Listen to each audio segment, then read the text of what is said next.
Ricky and Spectre. Ricky's The been Ricky very was popular kind of now, isn't it? I thought he was going to be popular, but I didn't think he would be like so dominant. I guess like he's running like almost like 60% win rate, but I feel like I've been seeing him more often than I would. Like people even like first two grabbing it because it's just like, oh, Ricky. It started to appear in the first two bands too. Yeah, that as well. And then the Spectre. I didn't think that we were talking about like hard carries, but I feel like we've been seeing that hero a lot and also winning a lot. He's got like a 66% win rate or so, 14 games. That's a lot higher than I would have thought, but that's, I guess, the transition that happens in these type of tournaments. The meta kind of starts shifting. It does. Ben, what do you think? What heroes I agree with those. Been Probably surprised? Spectre a little bit more so for me than Riki. Just because I thought Spectre was a little bit too slow for this sort of pace, but it turns out he's really good and teams love him. Surprised that Centaur has dropped off so much? I mean, it was only 2 weeks ago, and it was the dominant force. It played 268 games out of 340 that have been played in professional Dota in the last 2 weeks. Yeah, I think the nerfs hit him really hard in the off lane. Yeah. He has really trouble laning against some of the more aggressive carries and just being able to outdamage or at least try and cause an impact in that off lane. We're not seeing that effect as much. The big one for me actually is Legion Commander. We're either seeing it first banned or first picked by a lot of teams. And we've always kind of known that hero's good and being able to, if the offlane's not going very well, be able to jungle really quickly. But just seeing that impact and seeing actually how Team DC used it, just with the SF and was just able to keep hitting the tower using press the attack, really, really strong synergy there.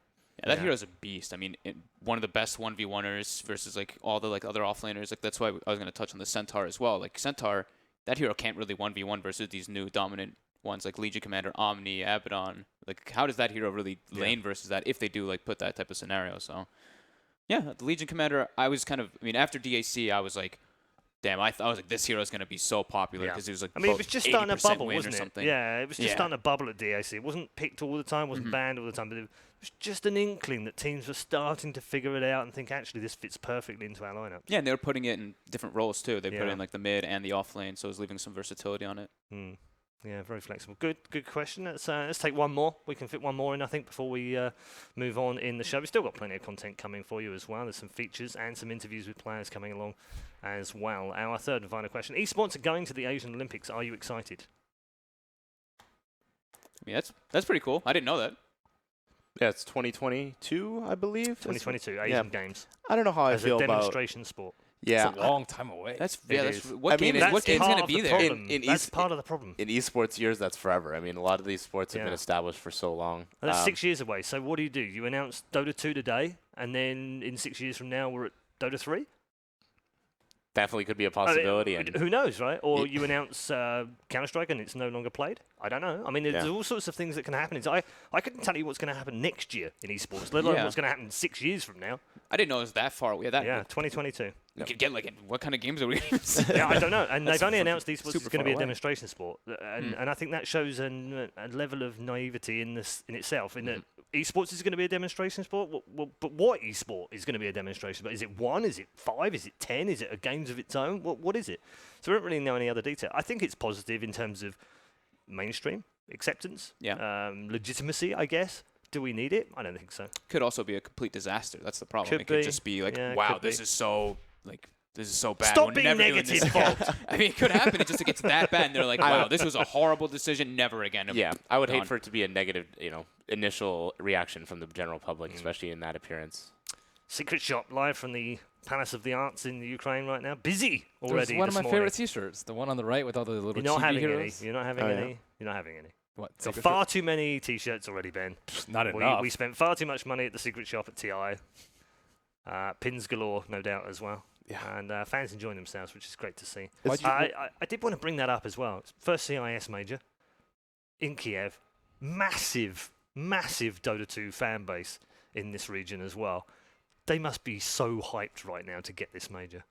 I think there's more Dota players in Ukraine than in the U.S. Is that really? I think that was a stat cited not that long ago. Might have changed, but I'd believe unlikely. It. I think in terms of viewership, Russian-speaking audiences dominate English-speaking audiences. Right. They just love their Dota. So I'm very excited to see. I mean, I think there's a lot of great personalities, and we're going to get to see a couple hometown heroes there. I think Lil, Resolution, and No One are all from the Ukraine. So I think it's going to be very exciting for them. Yeah, I think any players from that kind of region, the Russian players and what have you, they're going to be thrilled as well to get that major on home soil. And Virtus Pro obviously being very much hometown heroes for the crowd as well. They've got someone to cheer for in there, which is really important. Having had such a great group stage, do you feel like they're still up there as one of the two favourites in terms of the way they've finished the group stages in the top two? Do you feel like they have a shot at getting to the grand final, maybe even winning?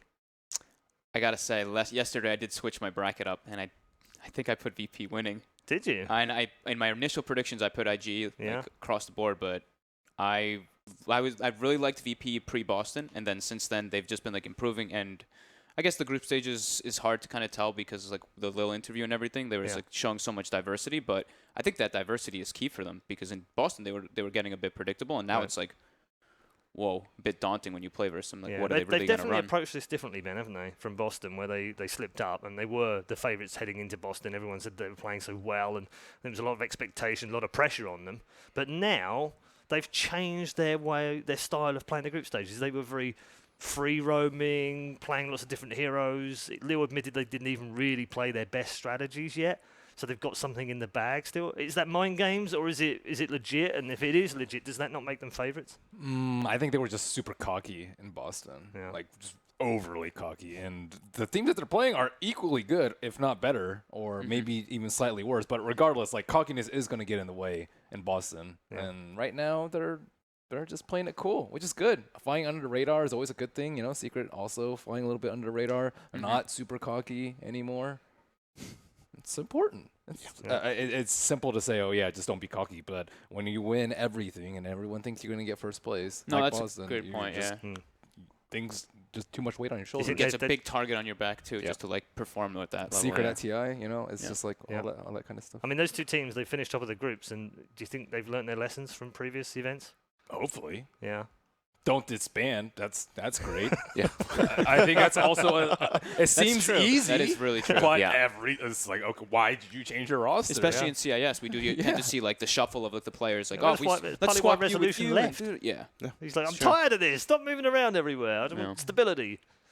I mean, it's funny seeing the stability of somebody like mousesports. They've been playing together for how many years now? Those groups of five. Yeah. Two and something maybe now almost. And I think the core three have been playing for even longer than that. So. I mean, for me, it shows that, they were arguably a tier 3 team when they started, not on anybody's radar, and able to make it to the grand finals of a major. That stability shows. I think it's really important to keep teams together. Okay. Very quickly then, dark horses. One from each of you. I mean, TNC still. Still TNC for you? Yeah, I mean, now they're not because they showed like such dominance, but I think from the beginning of the tournament, I went with TNC. So. Okay, I'm going to cut you off there. We'll come back for more in a moment. But we do have the opening of the show of the Kiev Major. Enjoy.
A mystic power gathers, beckoning heroes to test their mettle.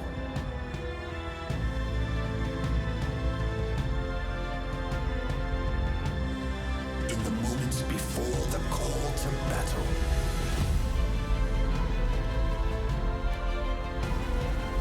visions of glory are beheld by all. But only those who wield the mystic staff may call themselves true champions.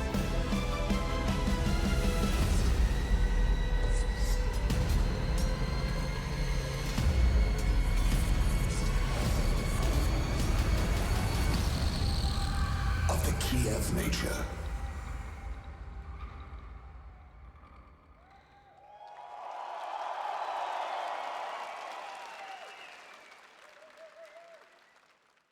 There we go then. The opening of the Kiev Major officially now open as we head to our first game of the day. It will be IG versus Mouse. A little bit of housekeeping for you to bring you up to date before that. Now let's check in with the round of 16 bracket and show you how the teams have their path to victory. Blocked or easy? What will it be for each of these teams? We'll take a look at the bracket in just a moment. Back with our panel once more.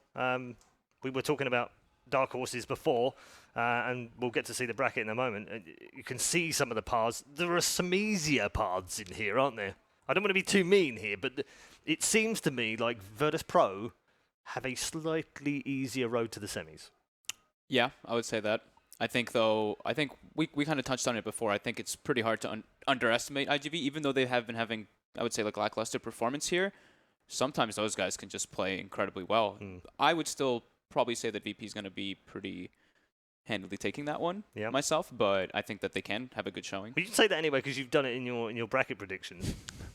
Maybe. He's just trying to back up his bracket predictions. Maybe. Let's take a look at the bracket right now and show you how it all pans out for the 16 teams. Obviously, Secret being the number one team from the group stages play the number 16, which unfortunately was SG Esports. Took a fabulous game off OG early in the tournament, but since have shown that they are unfortunately a little behind these top teams in the world. But we'll see how they get on against Team Secret. Left-hand side has said to be slightly harder. Conrad, would you agree with that? I think so. I look at a lot of those teams there, and while dominant, there's not a very clear winner in a lot of those matchups. Yeah. Specifically, like I said, the Thunderbirds Evil Geniuses one. I think to me that is going to be the closest and most interesting matchup of the round of 16. Is that not the key to the whole thing, though, Ben? Anyone can beat anyone on any day? Especially in single elim. Yeah.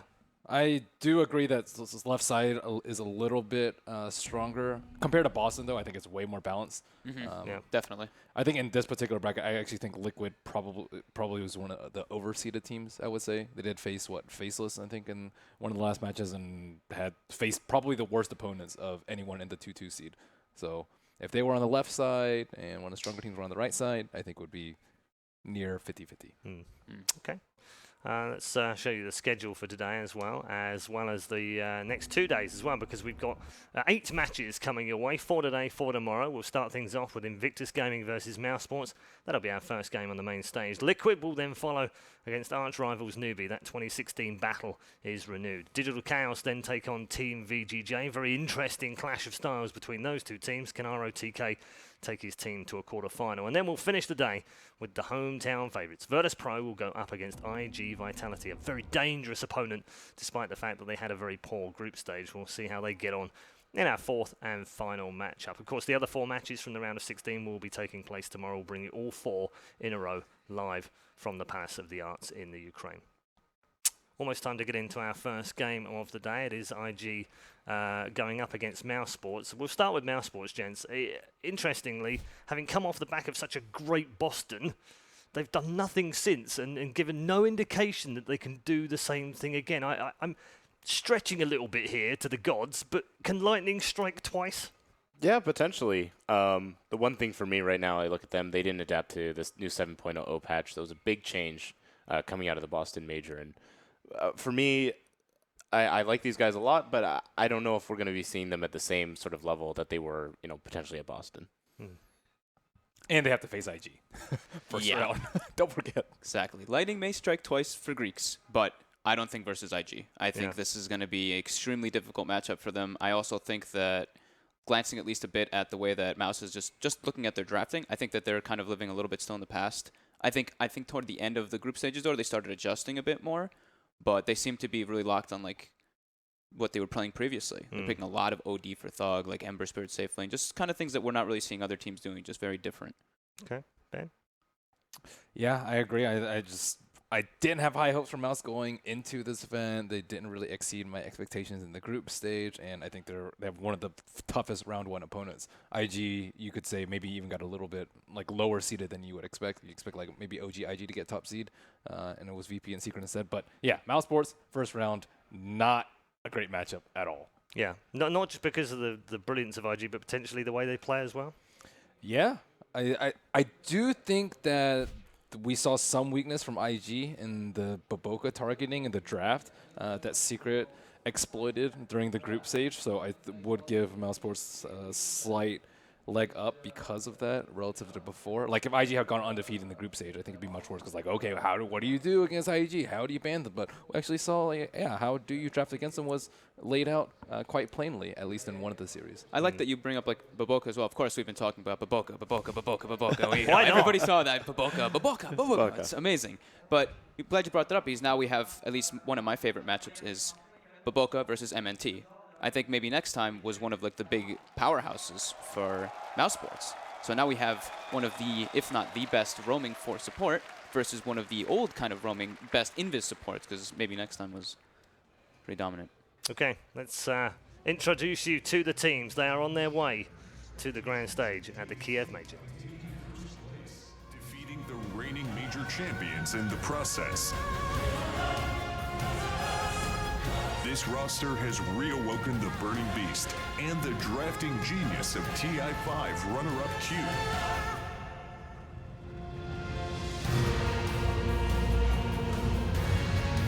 The perfect blend of experience and talent. They are the team of the moment.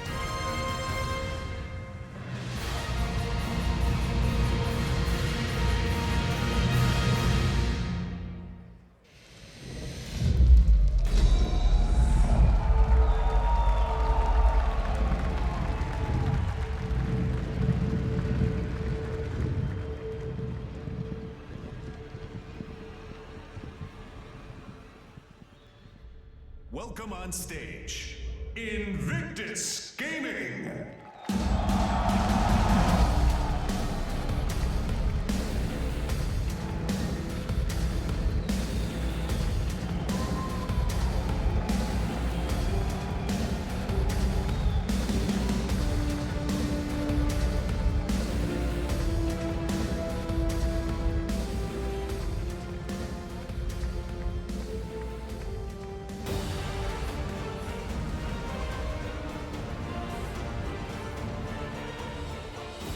Runners-up in Boston, and self-proclaimed underdogs.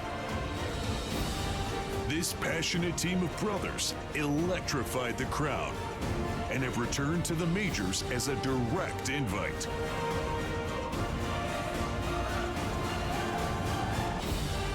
Unchanged from last season, they're ready to prove everyone wrong all over again.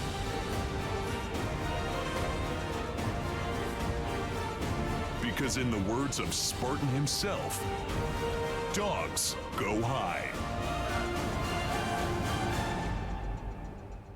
Welcome on stage, mousesports.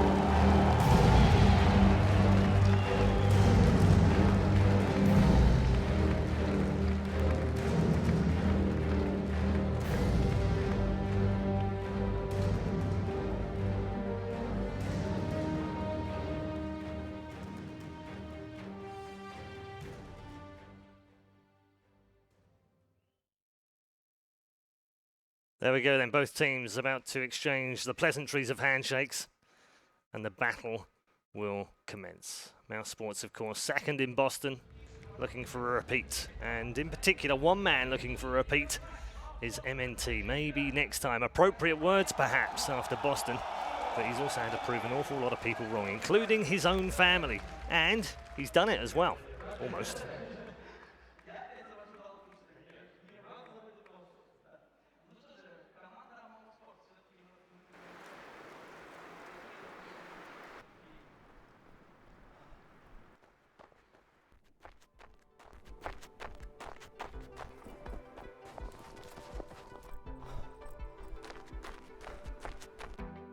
Everything is an experience, I believe.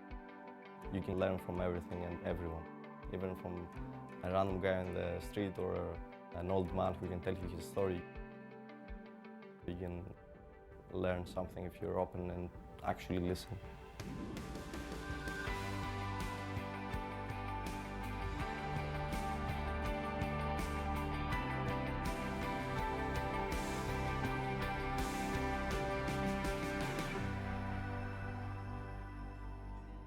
I was born and raised in a pretty small city, Ceres. Even though I had like good grades when I was small, if something is boring to me, I can't start it. I can't force myself to do something. You could say that I was the trickster in the classroom. I would like joke around or I would make a fuss. There were a lot of times that I was kicked out of the classroom, you can say, because I was making too much noise. So yeah, it was a not so great experience for my teachers at least.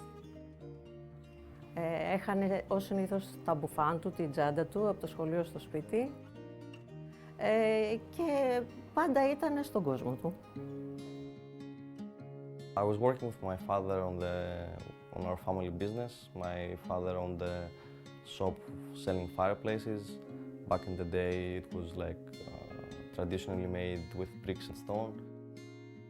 Ο Αποστόλης όταν κάποια στιγμή μεγάλωσε, ας πούμε, και ερχόταν στη δουλειά μου, το πρωί πάντα είχαμε δηλαδή λίγο καθυστέρηση στη δουλειά. Μου έφερε κάποια υλικά εκεί που δούλευα εγώ και κάποια στιγμή μου λέει περιμένω να έρθει αυτός επάνω, να έρθει επάνω. Βλέπω αυτός είχε εξαπλώσει στο μπαλκόνι της οικοδομής εκεί πέρα και κοιμότανε. Και πάντα όταν ασχολούσαμε από τη δουλειά, ερχόταν στο σπίτι, αυτός πάλι άρχιζε να παίζει. Εγώ στεναχωριόμουν που δεν έβγαινε έξω. He was working from a really early age. He was working like since he was like 14, and he believed in order not for me to have the same path as him and work all day, I had to like study and like all the other kids go to university and then get an office job. But that's something that I didn't want, and we didn't see eye to eye. The way he would see it is that I was wasting my time on computer games and wasting the best years of my life.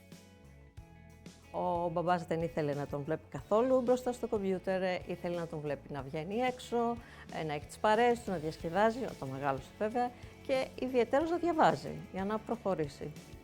It's hard to explain to people from different generations that gaming is a thing now. When I told him that I can make a living out of this, I can become a professional Dota 2 player, he would tell me, okay, give me an example, who does that? I couldn't really explain to him because he's old school. Once you hit a goal, they totally support you. From the start to that goal, it's all the difficulties. But when they wrote the first article and he saw his face on a newspaper, and it was like top Dota player, Apostolos Veros, and he saw his name, he was like so proud at that moment, and I believe at that moment he understood how big of a deal it was. Ήρθε η στιγμή που διαψεύθηκα και σήμερα πάνε όλα καλά, ας πούμε, αυτό που διάλεξε και το μέλλον του είναι μπροστά του. If you want to do something, you want to do it well. That's what Tolis is. Because he worked hard. If I like to do something, I want to go all in on it. This is basically how I treat everything in my life. You have to dedicate yourself to it, and I could even go as far as saying that you have to be obsessed with what you're doing. Being hyped and emotional is what's still going to be happening, because this is how we are. We struggle and we went to the end. Almost.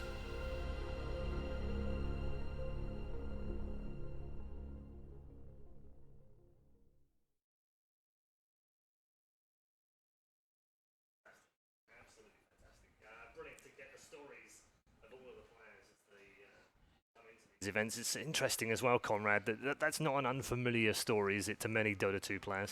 No, as somebody who's been in esports for a long time, I've seen that story a lot. You know, personally, I've known Arteezy for a long time, and just seeing how his life has changed over the years since when he just started as a player to now, it's been phenomenal. Yeah, and maybe next time it is potentially the best name right now for these teams as well, because they went so close last time. Maybe it is next time, but it's such a tough road ahead, this one. How do they approach this mentally against one of the top teams in the world? Versus IG, I think they can, like Ben was talking about, I think taking a page of what Secret did is a very good approach. I think that, and also kind of staying to their comfort in a way, not to pull too far away, because I think that's when they were playing their best. Like in Boston, I think I kind of like said the same thing, so I think like I'm reiterating myself a bit, but I was saying like they like experimented a little bit, and that's when they were like they lost like a game or so, and then they went back to their style the next game. They picked their bounty hunter even though it wasn't in the meta, and that's when they started rising. I think that, and also maybe like focusing on Boca, but also like in a way that they take like the hero for MNT. They take it for maybe next time to have that hero over Boca. Ben, what are your thoughts on mousesports as a whole, the lineup as a 5 coming together the way they have over the last few years, coming from nowhere to being one of the top teams in the world? They used to choke really hard. That was the thing about them. They would get to like the finals of every qualifier and then just bomb it every single time up until Boston Major. And after they got that past that hump, they finally started doing well, and I can see them like being a lot more comfortable and not being nervous with the decisions that you make, which is really important in Dota. Like they were just scared to do things that would help them win just because they didn't want to lose, I suppose. But yeah, now they've gone over it and they're a lot stronger. Yeah, and speaking of choking, I felt like there was a game, I believe it was against Newbie. They had a 20K net worth lead. Yeah, it was. They should have just been able to finish it out. Yeah, and that would have been 2-0 in that game as well. Yeah, so exactly. they would have won the series against them, and that could have made a big difference as to who they played in the round of 16. And that's one of the big things with this team. I look at them; they're very momentum-based. I would say they're possibly the most emotional team in Dota right now, and they really like that hyper-aggression. So it kind of goes well and well as long as everything's going, fine. But if not, I could see it. If they lose really heavily in this first game, it could affect them for the rest of the series. Is the crowd going to be behind them or IG in this that's series? a good question, isn't it? We take a look at IG's lineup right now. Which way do they go on this one? Is there? I suppose the underdog factor might come in. Underdog factor might come in, but then also the burning factor might come in, and the Baboka factor. Yeah. So it's like it's pretty hard. Could have a pretty split crowd. Yeah, we'll ask the casters. Yeah. I mean, I think people are going to be just looking out for good games, and maybe they'll cheer for just good plays in general. And I think both these teams can definitely deliver on that front. Yeah. All right, let's turn our attention to IG. It is an all-star lineup. We've spoken about it before. Winners at DAC came into this as favourites, potentially the best team in the world right now. Had a sloppy group stage though. A little bit. Yeah. How much of that would you put down to experimentation, and how much would you put down to form of others? I think it would be a little bit of experimentation, especially like we were talking about like the game versus Secret. It looked like they really wanted to make this work, this Tree Phoenix especially, because they did it for Secret, they lost, they go into the next game versus EG, they pick it again, they lose, and then they're like, all right, that enough is enough. We're going back to our core strategy, the Magnus for XXS, and doing their usual big like team fighters in the offlane rather than on the supports. Ben, what do you make of IG right now?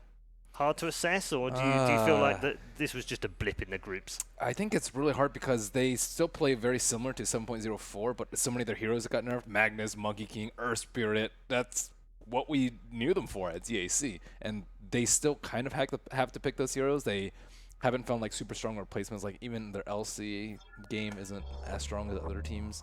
So they're definitely a step below what they were at DAC. I'd still have them as a favorites to win the tournament. They went through my bracket. I don't think they went through mine, but I think they keep. Not to say they go far, that's for sure. But I think they lose out in the semifinals for me. But the key thing for me is that they played OG, Secret, and EG in the group stage. Those are 3 top teams. Secret probably the one that not a lot of people are talking about, but they went 3-0 in the group stage. So when you're facing those teams, people look at the negatives and but I think IG still looks really strong and really solid as a team. All right, okay. We're going to hear from one of their members himself as well. Shiva was busy doing some homework before the tournament began and met up with XXS. Let's find out what he had to say as IG headed into the Kiev major. Hello, XXS, IG XXS. First question I have to ask you, how did you come up with your name? Where does it come from? 就是以前打游戏的时候，然后因为我年纪比较小，然后跟我一起玩的人都叫我小学生，然后这个就是那个的简写吧，就自己刚打职业就随便起了一个 ID。Alright, because you are very young. I've heard that you recently did your high school exam and that your team helped you prepare for that. Can you talk to us about that? 那个考试其实就是学校的一个会考，然后需要拿一个就毕业的东西。然后就是有的时候就该到学习的时候就在那个桌上，然后我们的智力会问我就是一些问题，就是那些卷子里可能会帮我复习一下什么的，然后刚好直播就被直播到了吧，然后所以就稍微准备一下要考试了。All right, your esports adventure started right after the International 4. I believe you were in a younger DK team at that point. Can you talk to us a bit about that and how you got started? 一开始是几个朋友吧，然后去了一个英霸 TV 的节目，然后就几个大家朋友组队一起打职业，然后后来就被 DK 找去了，然后在云南打了半年多吧，后来那个队伍解散了，就来到上海，然后来了 IG 的青训队，然后差不多就是那个转会期结束了，然后一队缺人，就找我们4个上去跟430一起打，然后现在就是跟 B 神一起打，大概就是这样。When did you know that you could do this for a living, that you could be successful in Dota 2? 就是在我高一的时候吧，就是那时候其实学习挺紧的，我学校是寄宿的，然后每星期1到星期5都在学校的，然后也不能玩电脑或者怎么样的，然后就是周6周末就是作业完成的差不多了，可能就在家里打天梯，打路人，然后那个时候我是用土帽冲分，然后打到国服大概前20吧，然后就觉得自己挺厉害的，然后也有一些朋友想要就是喊我一起打，然后就觉得就是自己水平还可以，就想试一下，因为是自己比较热爱的职业吧，然后就像现在这样。What did your parents think about that, that you wanted to give this a shot? 我的父母一开始也不太理解我吧，然后后来通过一些交流，然后我有一个哥哥，就是他会帮我，就是可能跟我爸妈说一说，就是因为我哥已经大学毕业了，就是在我爸妈看来，他也比较就是懂一些经验吧，然后就是我们就是最终就是我爸妈也理解我，就同意我出来打，然后现在有一些成绩了，也更加认可我吧，然后可能在外面也会跟那些朋友提一提我说，就是我就挺厉害的这样。So they seem very proud. I can only imagine after winning DAC, they were, I would imagine, extra proud. Full support. 是的，他们得知那个消息以后，第一时间就发短信给我说恭喜，就是他们其实平常在就是工作之余，在家里也会看我的比赛，就跟我哥一起，也比较关心我吧，对，也挺为我感到自豪的。That's really great to hear. Winning DAC was very big. It got you probably a lot of extra fame as well, something that perhaps you didn't have to deal with before that. How did you deal with that when it came? 其实我也没有什么感觉吧，可能就是在比赛里的表现比较好，然后大家感觉也对我比较认可吧，然后我有几个英雄玩的还可以，就是其实也没有感受到什么太大的变化，就是把自己手头的事情专心做好，然后争取和队伍一起去取得一个更好的成绩吧。Well, you practice a lot with your team. In your free time in the past, you might have been playing Dota. What do you do now in your free time? Is it more Dota? Do you have some other things that you like to do? 那个就是可能空闲的时候，就每天训练完吧，会和 B 神他们一起打一下 CS:GO， 然后别的爱好吧，就是偶尔会去外面跑一下步，然后还有别的，可能看看动漫什么的吧，就差不多这些。All right, it sounds like you've got yourself a good life right now. If there's any change, of course, winning the Kiev Major, how do you think that will change what you're doing right now? 变化可能就是更有钱了吧，可以更加去做一些自己想做的事情。然后就是赢了基辅，可能觉得如果真的赢了，可能目标还没达到吧。我觉得任何一个职业选手的目标应该都是在 TI 上取得好成绩吧，就是要继续努力这样。Well, I'm hoping for the best for you at the main event. Good luck, and thank you for taking the time to talk to me.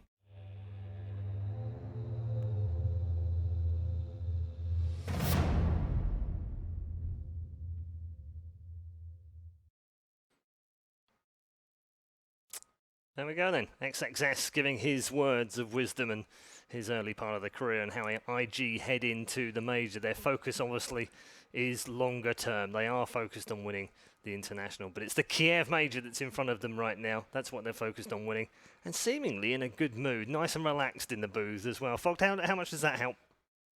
A lot. Calm and chilled in there, because it's a stressful environment, isn't it, when these players go in there? It's very stressful, but they also probably feel a bit like confident going versus mousesports. They're probably looking at them and they're like, these guys have been losing majority of their games. And also, one little cool fact that I actually was looking at is, so mousesports has only played versus Chinese teams through all the group stages. They played versus IG, then Newbie, then IG Vitality, then VGJ. And we do know that the Chinese teams talk. They do communicate talk with each a other. lot between each so other, yes. They could have some also just like they could have chatted about with them with like all the other teams and maybe have a little bit more information versus mousesports as well. All right, we're going to get towards the draft very shortly. Let's talk about our featured matchup. It's a really cool matchup, actually. One of the stars of the show, I think, frankly, not just of this event, but of the last couple of weeks, DAC included, has been Baboka. Yeah. And pitching him up against the other four of MNT and looking at the two, and you started to talk about it just before we saw the feature piece. Why is this so interesting? I think they play like kind of like a pretty similar role, at least like from what we saw in Boston, like the bounty hunter, the Ricky and stuff. They both are career killing experts. So five of them from Baboka. 5 for Baboka. Out of the 20 or so that have been done already. I think it's 50. It's 50, yeah. 50 in total so far through the group stage. He killed 5 on his own. Wow. That's absurd. He is the courier sniper. There's no doubt about it. No, I'm really interested to see like how these two pair versus each other, just like see the mirror matchups in a way. Yeah. Ben, what do you make of these two? I mean, Baboka, is he the best support in the world right now? Yeah, I think one of the top 3. It's always hard to talk about best supports because team and whatnot. Yeah. But after DAC, I think it's important when you're the best at a certain hero. I think if you're the best at a certain hero, you're one of the best in the game. Like the XSS Magnus, I think he's personally the best Magnus. Baboka, best Monkey King, I think probably hands down. Best Ricky. Best Riki, probably too. Best. I think MNT was best bounty hunter. Best bounty hunter. Yeah. Last year for sure. Maybe still is, but we haven't seen him play it too much. So yeah, I think more importantly about these two heroes these two players is going to be really important in the draft. Like I rarely talk about two support players being so crucial to what's going to happen in the first phases of the draft. But this is it. Conrad, just having a look at the screen there with the two of them on the screen, very different feeling right now. It almost seems like MNT a little bit stressed in there. They seem to be a bit more fearful. Joking around in the IG booth right now. Talk to me from a manager's point of view. What do you say to these players to help them when they go in that booth? I mean, I think you just want to make sure that they're comfortable, well taken care of, and they have everything that they need, to have a successful game, And then when they come out, you take them out. You make sure that, if it's a good game, treat them well, give them positive feedback. And if they have a bad game, also the same thing. But at the same time, try and shape them up and try and get them ready for the next match. Unless you're Charlie. What would you say to them right now, Conrad? What would I say to them? Like a nervous team or a mousesports? I mean, I think those guys like to laugh. Like I've met their manager a few times, Madao, and I think they're just truly friends. Like as a team, that their manager's been with them, I think, since the London Conspiracy days, and so just bringing them all together and having like a good experience, I think is important. And like I said, they're very emotional, very momentum based. If you bring that up, they're going to perform. Do you think if they go down in the first game, Ben, that camaraderie will come back out? Because at the moment they do seem a little nervous in there, has to be said. Very different kind of feeling between the two camps. Do you feel like maybe they lose the first game and then they go, do you know what? We're just here. We can just have fun now. No one expects us to do anything, and maybe that's when we see their best? Probably not. I think that would have already happened in the group stage, personally. And if it hasn't happened there, it won't happen here? Yep. Yeah. I mean, the game that they faced off in the group stage, IG looked super dominant. I think a big worry about them right now is like they might not feel like they deserve to be there, actually, because they were one of the borderline invites, at least in my book. Like, should they have been invited to the event? And I think right now they're probably thinking the same thing. Like, we didn't do very well in the group stage, where we have a very tough first-round matchup. We could go 0-2 and just exit the tournament right now. Do we belong here? They need something to pick them up right now. Do you think maybe that because like also they played IG first off right in the group stages too, and they lost pretty handily in like 30-something minutes, both those games, that could probably have a big effect on them too. Could also change their priorities in the way that they want to play and how they want to draft as well. So that could be definitely in the back of their minds. But yeah, we did see them a little bit stressed out at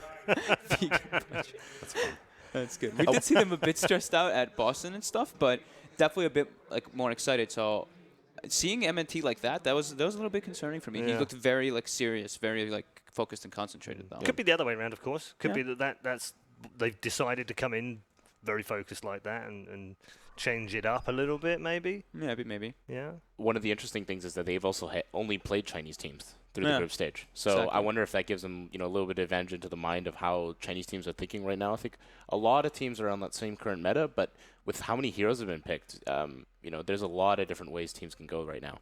What do you think they learnt, Ben, from the secret games?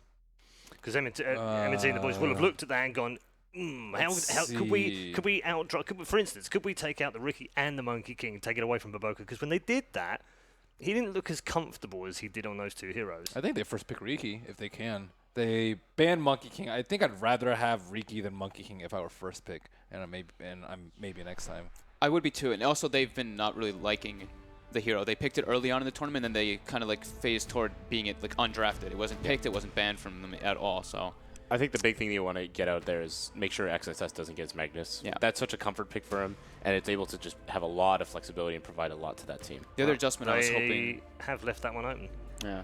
The other adjustment I was kind of hoping is that they put Skylark back onto these type of team fighting heroes rather than these just like carries, because he's been playing like these like Furions. It's just like he's been playing very different heroes that I personally don't really like seeing him on for this team. I like seeing him on like the Legion. I mean, that one is of course going to be banned out. The Nyx is that we saw him super dominant in Boston. Yep. So They have not picked Treant yet this tournament. no, they haven't. But it's been banned almost every game versus them. It's been like Wisp, Treant banned every single time from the Chinese teams versus them.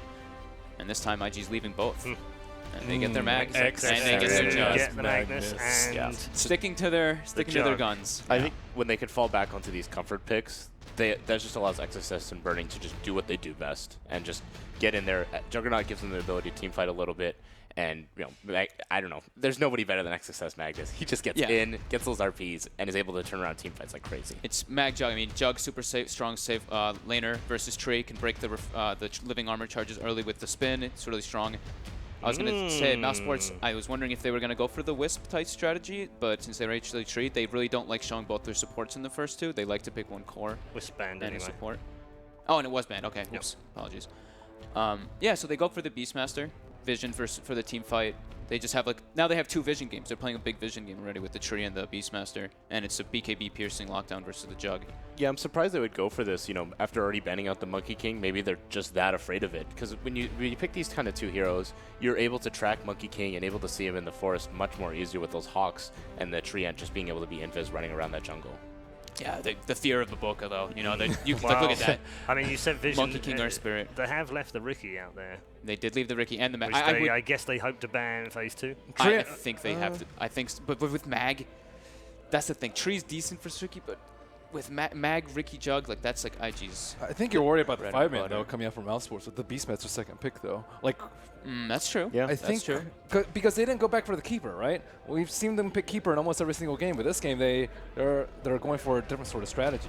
That's a good point. I think you have to be scared of that. And XSS he's really good with the RPs, but it does take him a very long time to get online. I would say it takes like 25-30 minutes before he's actually able to join the team fights. And I think with the mousesports Beastmaster, they can push very early on with even Avenge Corp or take a pick from IG's book. That's a really good point, yeah. Do you think the Jug maybe dissuaded them from picking the COD a little bit too, or do you think that they're just doing their own complete different strategy? I think if you don't pick Keeper first and you let Magnus through, you're going to expect Magnus Juggernaut. And you don't want a Keeper when you expect a Magnus Jug. Just no point. Yeah.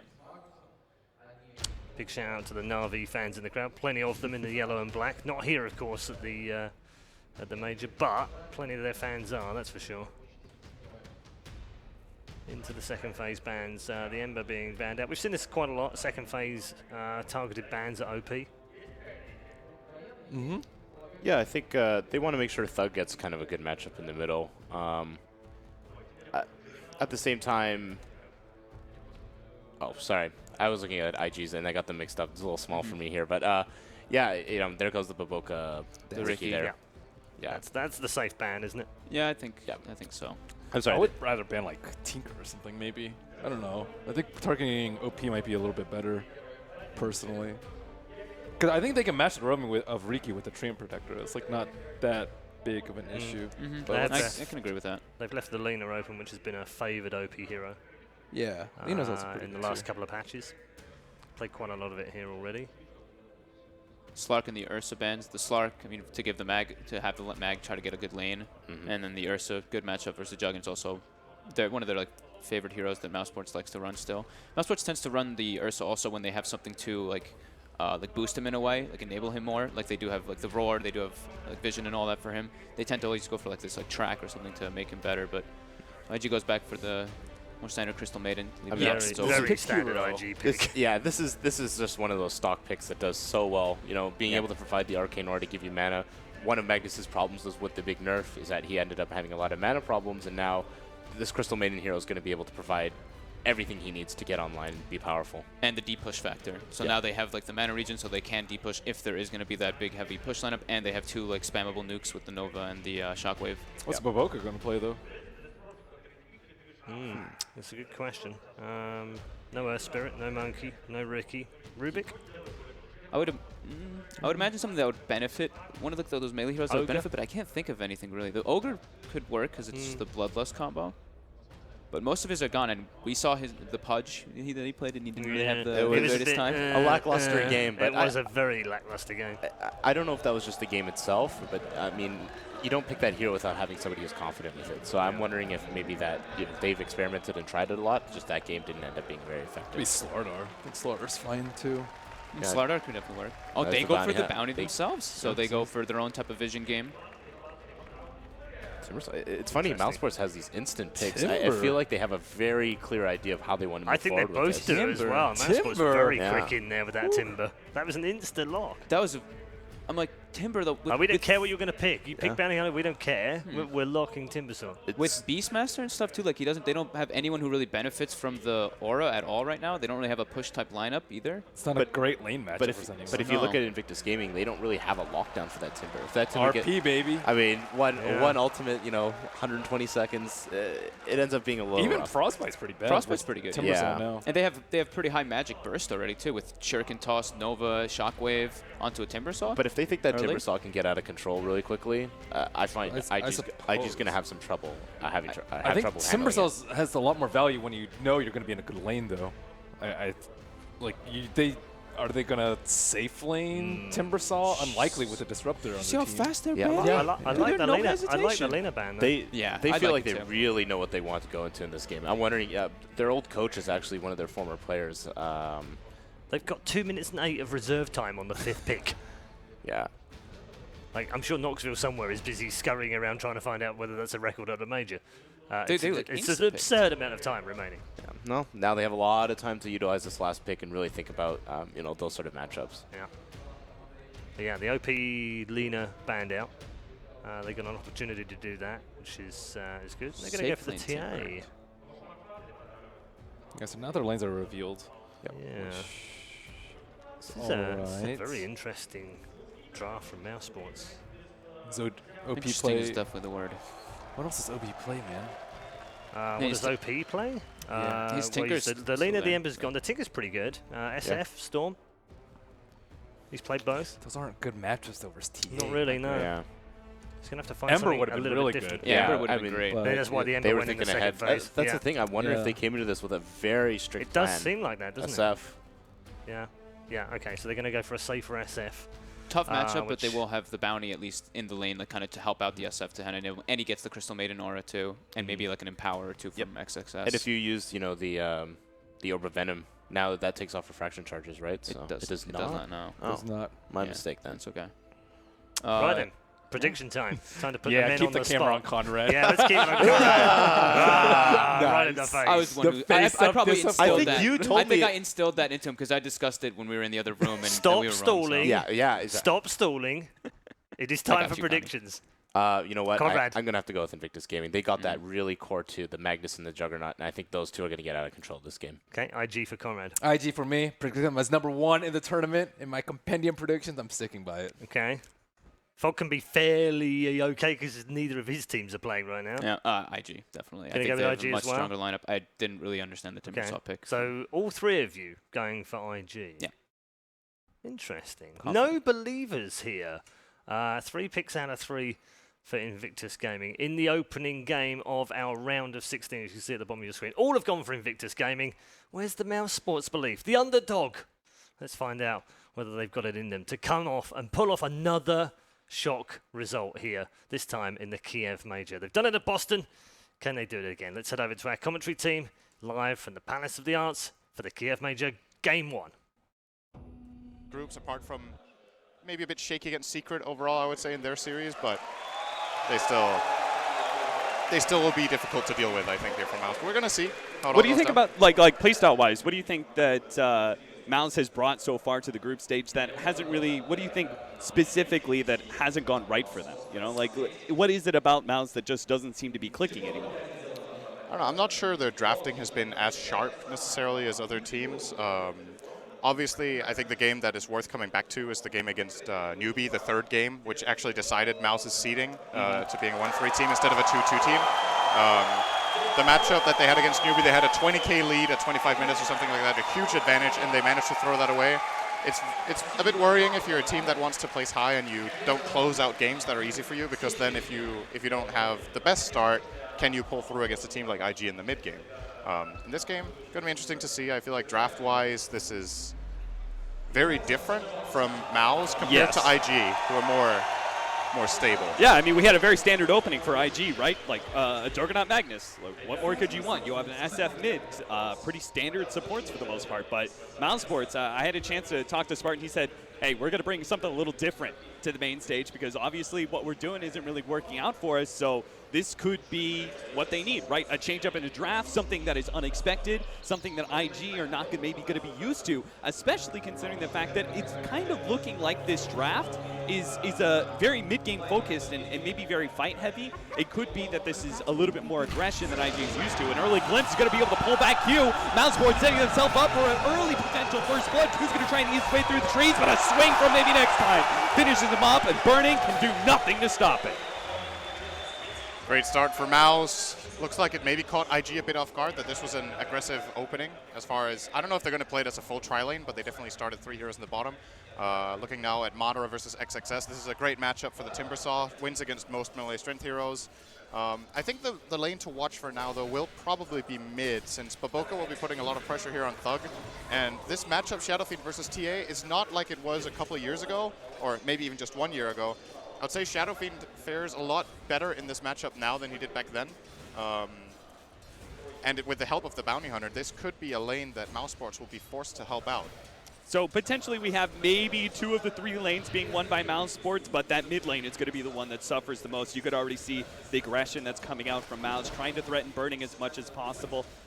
We were talking about the Train Protector. He just seems like a very solid laning phase support, but there are some things that Juggernaut can do against that, right? Oh, Q picks up another death there. Now Burning's going to have to man fight up against the 3 of them. Skylark's actually dropping a little bit low. They're turning to fight. Burning as best as possible. A Fairy Fire pop. Burning realizes he's in over his head. That's going to be a twofer for Mouse. Bulbaca unable to find Skylark in time. He gets the full healing salve off. And Mouse, hey, they said they were going to bring something different. They're already starting off a strong laning phase. You think a tri-lane with Beastmaster is different? It's pretty different. Yeah, it's pretty different, right? Yeah, you've got the. I mean, we've seen this maybe like once or twice, you know, with the attack speed aura, people trying to take advantage of the strong laning phase that Beastmaster is able to offer if he just is able to kind of even the odds. But I think what's potentially even better, right, is that top lane that we haven't really mentioned too much. But we've got a 1v1 Timbersaw versus a melee strength hero. That's always going to go well. Yeah, Magnus is a bit different than other melee strength heroes in his really good damage in the beginning with the power, and of course you have a spell that you can farm with. If Timber is pressuring you a lot, you will definitely still get a decent amount, but I am expecting Timber to eventually probably come out on top in this lane.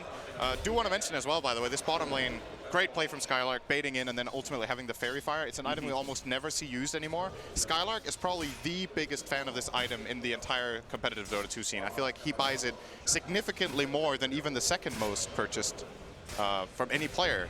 It just seems like when Skylark plays Batrider, he'll gladly play like double Fairy.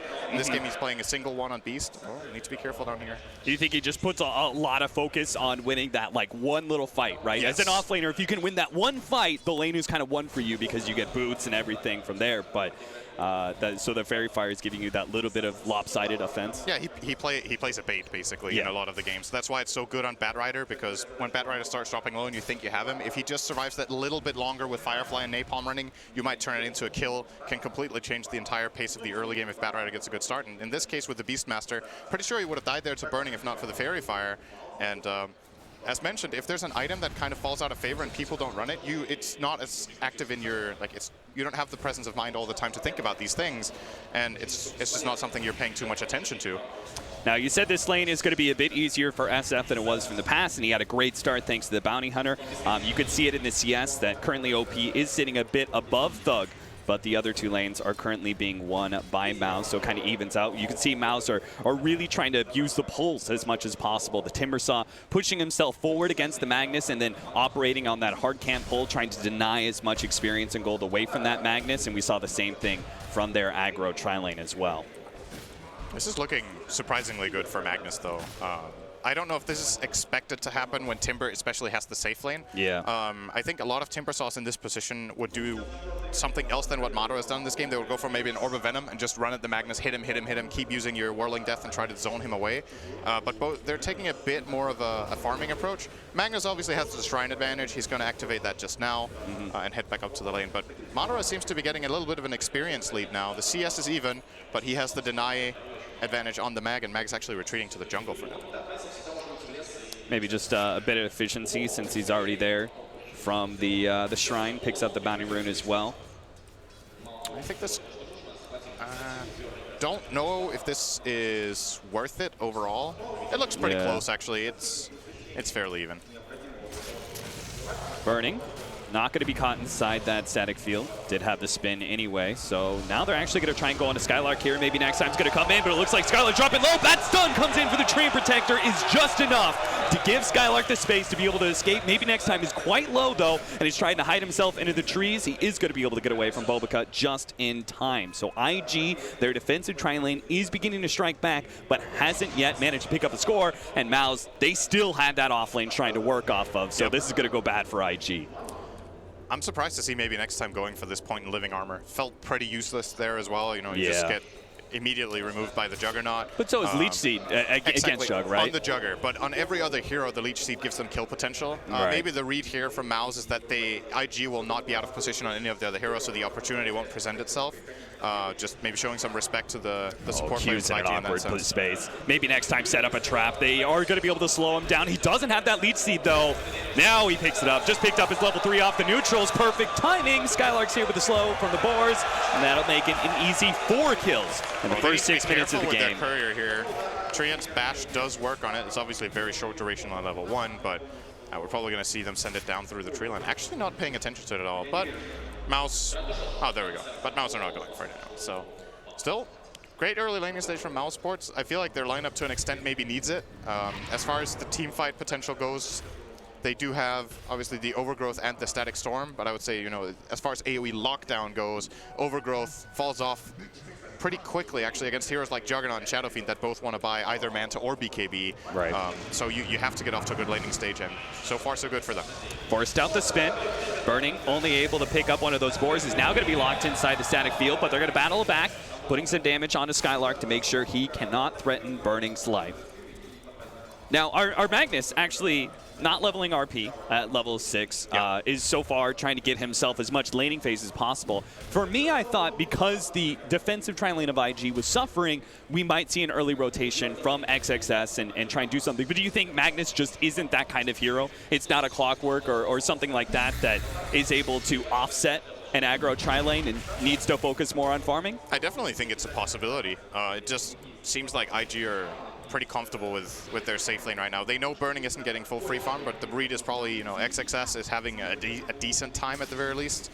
I would like to see, oh, wait a second, bottom lane. Q kind of caught, but they are going to be able to go on a Skylark. It looks like that should be a kill, as Skylark's going to be run down by Burning, and Q is going to be run down inevitably by maybe next time. But picking up the core is way more important, and forcing Spartan out of the lane. Good trade for IG here. Get their first kill on the board. They trade their Crystal Maiden support for the Beastmaster. CM has already had a pretty tough laning stage. She's died 4 times here at minute 7. So her relative value compared to the So the Beastmaster kill definitely favors IG in that instance. And now that the Shrine is used and IG are starting to find some footing down here, I feel like this aggressive tri-line for mousesports has done what it was supposed to, maybe slightly more, and can't really... I don't think they can stay down here. Burning will close in on level 6, and I think this aggressive tri-line will just fall flat at that point. So good read for Mouse here, starting to rotate around. They're moving both the Disruptor, and it seems like Treant might go bottom again, but Disruptor at least crossing over to mid, helping out Thug. But no kill was found in that lane. Yeah, Thug, bit too low to be able to take advantage of that. XXS building towards his early Blink Dagger. And this is one of the things, right, is even if Burning's farm suffers somewhat, IG have already made the read that they're going to be able to make the comeback in the laning phase a little bit later on, and they're going to have that Empower to work off of, right? And that'll kind of boost the Juggernaut through that 15 to 20-minute window, and he can easily make a comeback in net worth. Absolutely. It's very classic stuff when you're running this mag. It's what makes the hero so powerful in something like an off-lane role, just because you have, even if the other lanes don't go in the best you would expect, you can still, like you said, you can come back with Empower. You have the team fight ability off the offlaner, and even an offlaner that, should the game go long enough, actually scales really well compared to a lot of other heroes that you would put in that position. So, for example, if you can choose between a 15k net worth Magnus and Beastmaster, you can make cases for both. They have different strengths, but it's definitely not gold wasted on a Magnus. He can even turn into almost a carry, if you will. Oh, nice. RP top. They're going to be able to jump in from OP with that match damage. They make short work of Madara. 2-5 now in 9 minutes. Very nice play here from IG. It looked like XXS was already calling. I know I'm going to get this RP to start TPing in. He was already in position when the RP landed. They skewer in and get a quick pick there on Madara. They know a very big kill. They saw the two cores kind of preoccupied up at the top lane, thinking maybe they can have a go at bottom, trying to catch the bounty hunter, but Bobica one step ahead, and it's looking real good for IG right now. The kill on the Timbersaw now puts the Magnus ahead at 4,200 net worth, seconded by the SF. So despite the 1v1s that Mouse were trying to force, it actually seems like IG had managed to come ahead. And OP on this Shadow Fiend is currently out farming the Templar Assassin. Of course, TA has the advantage of being better at clearing Ancients, so her CS will be worth a little more, relatively, but the Shadow Fiend, the kill he found on top on the Timbersaw actually gives him a full level advantage on Thug at the current point in time, higher CS, and now he even has an Invis rune. He can solo kill this TA. Oh, okay, he's gonna just pop out and push the wave. Probably looks to pressure the tower as TA will want to retreat into the jungle and farm up. And this will give OP the opportunity to do a lot of damage mid. Someone has to defend. Yeah, there's the Omni Slash. They're gonna be able to get that kill.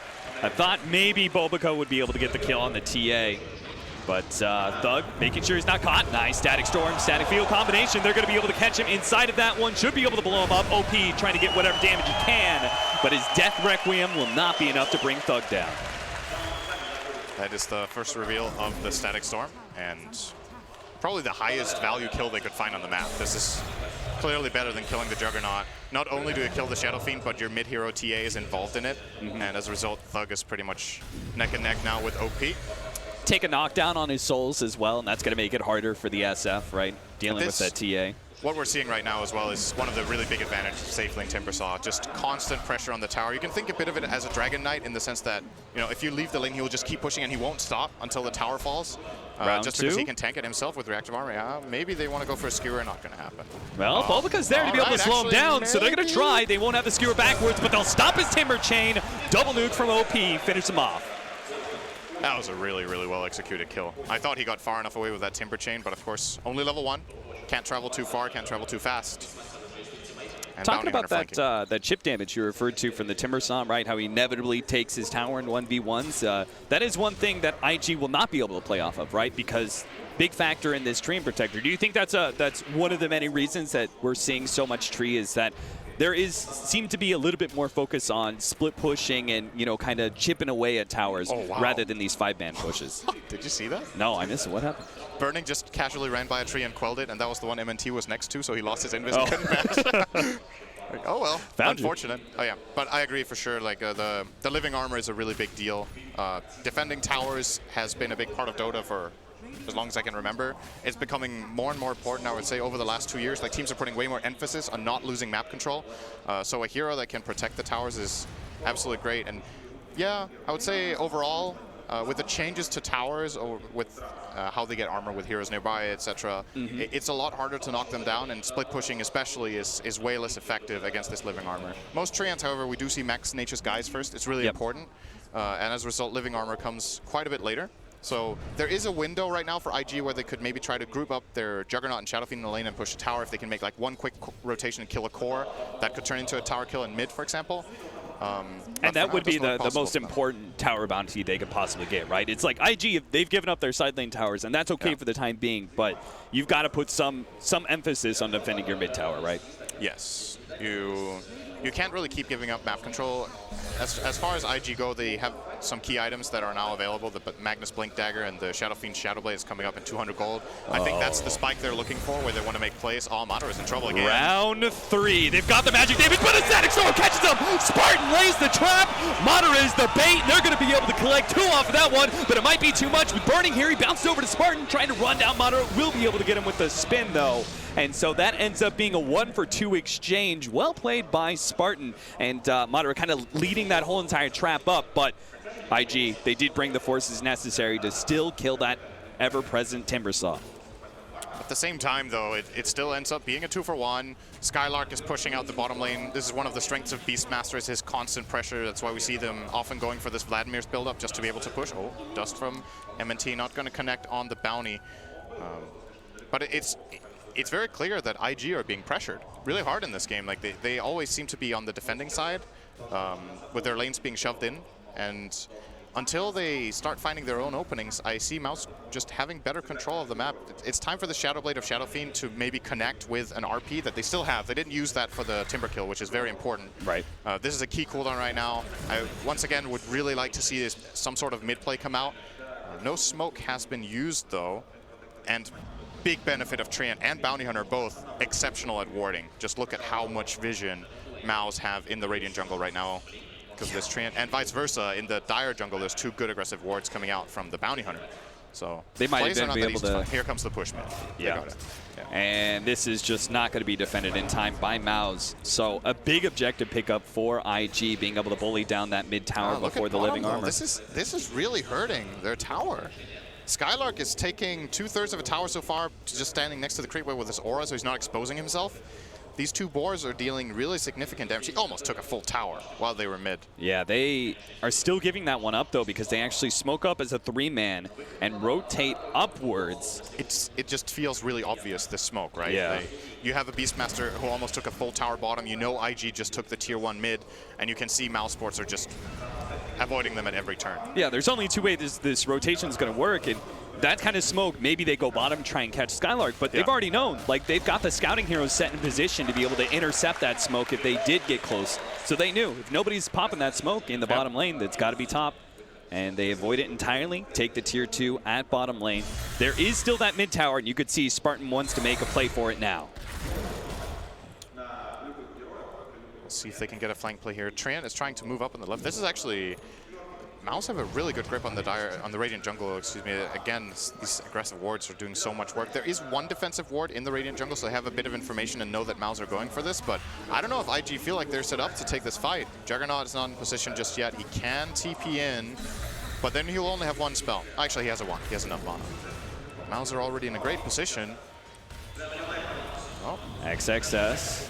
Kind of setting up, but maybe next time has all the kind of vision to be able to see this. He's spotted by the counter ward. They're going to try and blow him up real quickly. Nice skewer backwards from XXS. Not able to get off that overgrowth, so the Treant Protector will not be able to save himself, but Mouse do manage to take that tier 1 tower mid. They lost the courier in the process, though. Baboka went in and sniped that in mid, so fair trade-off for IG, I guess you could say. Actually, Mouse want to fight this 4-5. They want to get some Bloodstone charges onto the Timbersaw. They'll find it too. You can see Mouse still maintaining a good spread of all their heroes, though, under the threat of XXS's potential RP with an SF ready to go with that AoE damage. They knew Burning had to TP in to join that fight and outnumber them, and they see him pushing their top tower, so they're just trying to get whatever advantage they can out of it.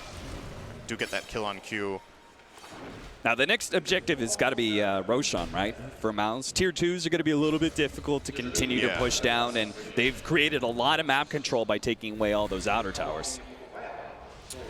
It's going to be really interesting to see what direction they go in terms of itemization. I feel like some heroes right now are fairly obvious, like TA will go Blink into Deso, and then probably we'll see maybe a BKB here, could be a good choice, or perhaps, I think that's like the obvious choice. Treant, however, has gone Phase Boots, and he's going into Medallion. I like seeing this. It's creative. I don't think we've seen too much phase on Tree. Maybe I'm wrong, but most players generally will go for the Arcane boots, or maybe not even upgrading the boots at all and going for a Midas. But when he's going for this Medallion build, he has the great mobility to get in and get a good overgrowth off, and of course the Nature Skies. And compared to the past, Treant actually doesn't need as much mana. He can get the Mana Regen talent on level 10, and he has the Mana Regen of Medallion, so you can use phase boots to still stay invis, right? So you can actually, this kind of increases your range, right, of being able to run away from a tree and bop someone on the head and get that stun. We've seen the way they use Blink Daggers that way, right? Currently, when he activates Phase Boots, he has 500, I think it was 504 move speed, and that's with level 2 Nature Skies. So once that reaches level 4, he's actually hasted when he uses the Phase Boots. So makes it very, very easy to get that clop off. And of course, being able to constantly move and reposition yourself with Treant is incredible when you have a 2.2 second stun and a 3-second cooldown. It's pretty absurd. Spartan will actually get a really, really quick level 10 here on the Disruptor. Very impressive. He's going to go for the cast range over GPM. We see various choices in this regard. This kind of backs up the idea that Mouse are bringing to this, right? Very mid-game focus. Not really a whole lot of outs when it comes to late game. We haven't seen a High Midas picked up by them yet. So this is very much an all-in play for the mid-game. And IG, this is probably going to be one of their toughest weathering points, right? They've just got to weather through this tough mid-game. That mousesports is going to be much stronger than them. Now, IG have to give up ground here. They kind of figured out that mousesports are smoked, but they're not sure where they are. And as a result, they are backing off from the smoke, and Mouse just take Roche. Very nice, very quick play. Yeah, IG are in no position to contest this. Early Deso and that Medallion, they make pretty short work of that Roche. This is such a Mousesports classic, playing Thug on the TA, and they have Scarlock and Beastmaster. Oh, but the RP comes in! They manage to catch 3, pull 2 back, and that's going to be laid waste as the AoE damage comes in from IG. They got Skylark and Spartan's Disruptor. They didn't get either one of the real value kills in the Timbersaw or the Templar Assassin, but still, a big play by IG. XXS on Magnus has had a couple of misplays in this tournament where he gets a really good RP but doesn't get the full skewer. He's mistiming it a slight bit, and because of that doesn't get Madara in the skewer. He got him in the RP. The RP was fantastic, and that would have been a triple kill if he managed to bring in Madara. I don't see any way out for him. So like you said, no cores die for Mouse. All right, well, Beastmaster, but not one the lesser of the 3, right? Yeah. So they can consider themselves lucky for that. But IG are definitely not. They're not sitting back and waiting for Mouse to push with this Aegis. They're trying to take whatever advantages they can find, and that was a big one. Used a couple ultimates there, so I wouldn't be surprised. Mouse still have the Aegis. It's time to take the rest of those tier 2s, right? It's time to, at the very least, get one while RP is on cooldown. I think IG won't even bother trying to defend this top tier 2. It seems very unlikely that they will get a favorable fight. So more than likely they have this read, okay, Timber and TA are already showing top. Get as much push out on bottom as you can with Juggernaut. Shadowfiend will push in mid, and we're going to lose this time. Bobica, he's been standing in this area. He knew, hey, they're all pushing top lane. That courier's going to be funneling back and forth. If I just wait out here, eventually a courier is going to head out to them, and sure enough, he finds it. Mouse could go high ground. They have Necro Book, Aegis, no RP. This is very bold, but at the same time, for the next short amount of time, they definitely have a fighting advantage here, even under tower. But they need to be very careful not to overextend. IG are set up. Burning used his Manta bottom and then TP top. And he actually already has the Diffusal as well. So that's another instant removal of the Living Armor. A good way to put a lot of pressure on Timbersaw as well. Even the supports can't even rely on, say, a Ghost Scepter, be able to protect themselves from that Omni Slash. So maybe next time, and Spartan are going to have to keep a little bit of awareness of that. You can see this Bounty Hunter really hasn't managed to be super successful for them, just simply because Mouse have been in such good control of the game. They haven't really racked up those big bounty kills, and that's going to be hard, right? The Bounty Hunter is very much a hit-or-miss hero in that regard. If you don't get the track gold flowing, then Bounty Hunter essentially comes into the mid-game as a crappy support. I would say overall in this game, though, like the track hasn't been too big of a play, but he's got 2 couriers. That's true, that's true. If you're a Bounty Hunter, there's like there's 3 things you want to happen in the game. You want to get kills in the laning stage if possible, you want to kill couriers, and you want to get track. That's it. And I feel like he actually accomplished 2 of those. The track we haven't really seen play that big of a role, but every courier kill is actually more valuable than a track kill on a core, almost, at least on a support, just because Bounty himself gets a lot of experience from these 2 courier kills. He's level 9, soon to be 10, got a full medallion going in toward a crest, similar to what we're seeing from the Treant, I would imagine. He actually bought a gem, so Mao's looking for that map control play. Bobica getting spotted there, I think, for a moment. Yep, he could be in trouble. Oh, they could have popped the Necro Book there with Skylark, and that would have been a kill, but... Oh, did they see him there? No, they did not. So he got a really good ward out here for this mid push that I'm imagining IG will look for later, or this is a courier snipe ward once again, wanted to get a 3rd kill on a courier. Very even game now, though, and Mao's seem slightly... They seem a bit pressured here. I would like them to try to get this mid tower while they still have the Aegis. Not too much time left on it, though, only about a minute. And they are worried about IG looking for them right now. But IG are just farming. Yeah, IG sitting back. I mean, that's the thing, right, is that we know mousesports are going to have a good mid game, but late game, this is a pretty clear advantage for IG, right? They've got Magnus plus 2 really good scaling cores as well. Meanwhile, you've got mousesports who mostly look at mid game, right? Templar Assassin, Beastmaster, very mid game focused heroes. So IG, even if the net worth is maybe a bit advantage of Mouse and they have better control, it's more of just a timer game for IG. Something that's really significant when you look at TA late game is that when I think of TA, I always look at refraction. I think it's the key way you should think of the hero is that, can we break refraction? Yeah, well, mainly, can we break refraction? I was about to say, what else?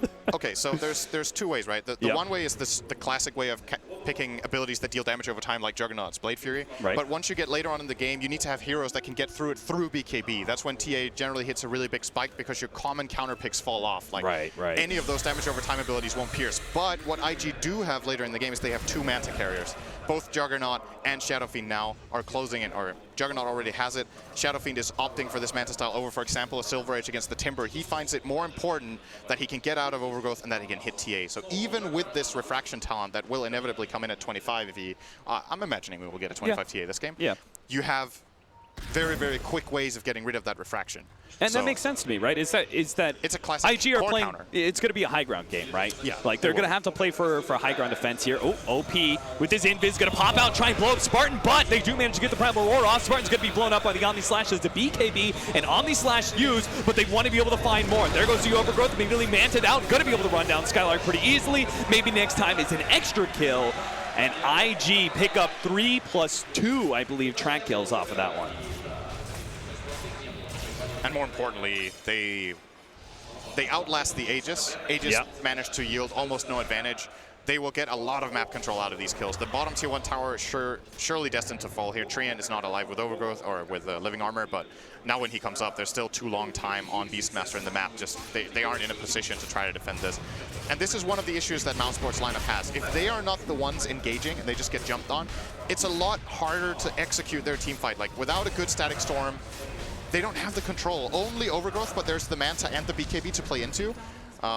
It's just really difficult. They need to get the jump with a Primal Roar on a key target and just follow through and burst him down and then take the fight from there. I think Magnus is the hero that you really want to go on here if you can. The Shadow Fiend getting BKB off there, crucial. Right. And that was why we both kind of had question marks about that Disruptor. And mousesports definitely, they kind of set up around the Disruptor quite well. They have a lot of vision heroes. They knew they were going to be mid-game aggressive. You never want to be on the defensive if you have a Disruptor. But at some point in time, IG are going to find that kind of smoke gank that allows them to be the initiators. And we can see how bad it goes for mousesports when that occurs. And if you look at on the defensive, if you want to use Disruptor well on the defensive, you often want to have someone set him up. Key heroes that are often great with Disruptor for high ground defense would be something like Magnus or something like Darkseer. Just any of those that AoE. Can bring heroes together so the Static Storm can come off. The problem is when IG has information and have vision, they can just split their heroes up, move in from different angles, and Mouse don't have any way of bringing them together, and they don't want to Overgrowth just one hero and drop a Static Storm on it. He could Manta, he could BKB on the Shadow Fiend, the Juggernaut can spin. So both of these cores are almost hard countering the 2 supports of Mouse, and again, that puts so much pressure on Skylark. He has to find the right engage, else it just to me, it almost doesn't matter how farmed this TA is. She can't kill these heroes off unless they're controlled. Oh, Bobica's been found. He's also going to be dusted up, glimpsed back. He is very, very dead. So finally, all the scouting that he's been doing, I feel like he hasn't actually died that much. You know, he's accomplished a lot in sniping couriers and scouting the enemy, and he hasn't actually been caught that often.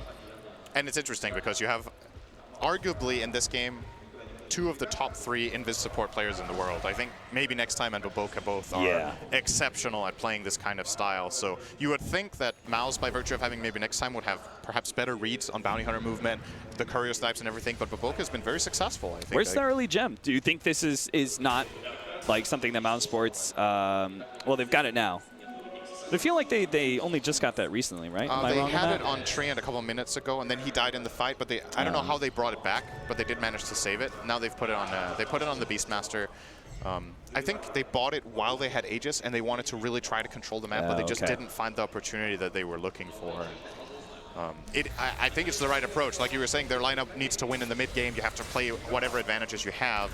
But to me now, it's starting to look pretty grim in terms of just setting up a favorable fight for themselves. As long as IG move as a squad like this and keep the farm going with Empower and this Shadow Fiend who just naturally farms a lot, with or without Empower, this hero will get fat. Yeah, it seems like to me, if I'm in mousesports' position, I'm saying we have to get the Aegis and we have to take a lane of Rax with that Aegis. Yes, they right? pretty much and we're looking at a game where mousesports might not even be able to get that. As it is, IG are still currently sitting very aggressive. They're going to run into maybe next time. Maybe next time is going to be caught here by the Omni Slash. Oh, he actually brings over, tries to get the extra kill. You saw him try to blink over and catch the Disruptor as well, but not quite the range there. Only going to be able to get the maybe next time kill, but that is still numbers enough for IG to be able to take Roshan for themselves. They need to be careful with this bottom lane. Skarlark has Necrobook ready now. He's definitely going to pop this here and put a lot of pressure. This tier 3 will fall very quickly. IG need to get home. Mag is TPing. Trying to get back. The Glyph bought them a lot of time to be able to work with. He's sitting back. Skylark's trying to just give the his Necronomicon minions enough attack speed to be able to take that tier 3, but it's not enough. They got the best out of that. They could. Half a tower is at least something, but not great. And now Spartan will be chased down here by Bobica. He will have a... A 1-2 punch from OP. Nice Secures damage. Spartan's fate. Shadow Fiend with Empower. Hits for 400. Fair enough. And now we're going to have IG evening up the tower count, it looks like. If they could take mid, no, they're actually going to back off. Still afraid of that potential blitz at the bottom lane. They have another jump from Skylark. He could take that tier 3. They can't afford to unlock shrines after such a huge win taking that Aegis. In some ways, this reminds me of the... There's wait a CRP. second. Yep. That is a very, very big kill. And it goes to XXS. Don't think IG can take any objectives off of this. It's very far away from anything meaningful. Maybe they could cross over to mid and push this wave and get the tier 2. I'm a bit surprised Skarlark isn't immediately pouncing on this wave and pushing out mid. It's giving IG a little bit more opportunity here. Yeah, now it's being drawn out here by Spartan. We need to push this wave. They're going to go mid, but I think now it's too late. They will actually get this tower. 50 seconds on. The TA will not be able to defend. You've been a captain on the losing side of things plenty of times. You see Mouse, That's very nice of you we said, to say that. we said that, hey, they've got to get this Aegis and take a lane of Rax with it, right? They didn't even get the Aegis. No. You're in this position as a captain. What do you look for? What's your next timing as mousesports? Well, the next timing was Roche, but they didn't get it. Right. So now, honestly, they don't really have much choice. They have to defend their high ground for now, obviously, but there's no TA, so they're going to lose a lane of Rax here, I would imagine. Yeah. If I'm the captain here, I say don't fight. Like, this fight is impossible, and if they go for it, they're going to lose the whole game. So concede your lane of barracks, just try to push out the wave as much as you can with the Timber Saw. Living Armor is holding what it can, but as a very minimum, this tower is down. Yeah, they do have Skylark in the bottom lane, so it looks like IG are going to be forced back off of that one. This is, again, in my opinion, the absolute best play mousesports have. Try to defend, try to split push at the same time, and at least disperse the push in that way. But that fight is impossible to take. So if you're Mouse now, you look to keep playing the split push kind of game with Beastmaster. I think Skylark has the right idea just to almost set up camp down here. Just wait for the wave to push in and then be able to push it back. You have to wait for a moment of opportunity. The Aegis needs to expire. And ideally, maybe you get either a set of boots of travel on the Timber Saw, for example, so Beastmaster can actually start getting picks, or you actually, you set up more than one hero down there. You set the Beastmaster down there with a +1 so that you can turn it into a kill. And still, you need to show presence on the other lane so IG split up. Because else they're free to keep moving together as a group. If there's no pressure coming in on their waves, they can be like, whatever, you know, if this top wave, if there's creeps hitting creeps, who cares? Like, just leave the lane. Yep. Let it be there. And look for plays elsewhere. And you see IG have a very clear-cut plan of sticking together as a unit. Yeah, you see I them feel split like up way less than Mouse over the course of this game. Yeah, I feel like IG have just been constantly sitting on top of each other, and it has meant they've conceded a lot of these outer towers just pretty much for free, but it's meant that they've also never been in a bad situation where all the single target damage that Mouse have with Beastmaster, TA, it's never blown up a big core and gotten the big pick that could lead to so much more. Mouse now actually going to look for a high ground siege. I think this is not the right idea. The Aegis is still in the hands of Juggernaut. Actually, with some quick damage. The Shadow Blade, Static Storm, that wasn't it. They might be able to catch Skylark here. Skylark actually turns around, gets off that Primal Roar, but he's going to be caught by XXS. That's a gem drop. That's a really big kill. You could see maybe next time try to maybe think about going forward and getting that one. OP, you going to let it go? No, he's not. XXS didn't catch him. Bobuka's already on the hunt here. If Madara stays here and farms another camp, they already have the vision. So information is there. Madara will also farm this one.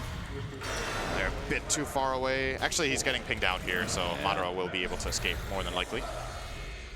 He's gone.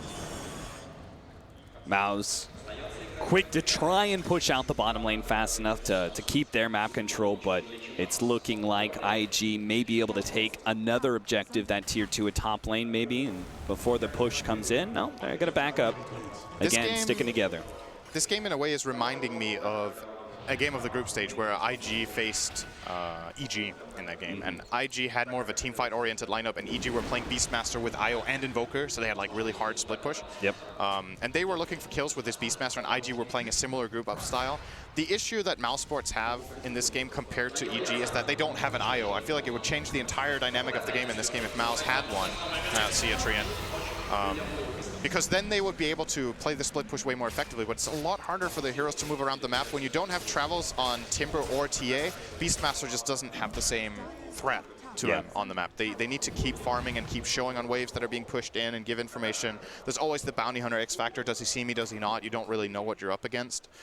Do you think IG did end up coming up on top in that EG game, but that was very close. And the reason I felt like it was close was, first of all, in my opinion, EG played a great game.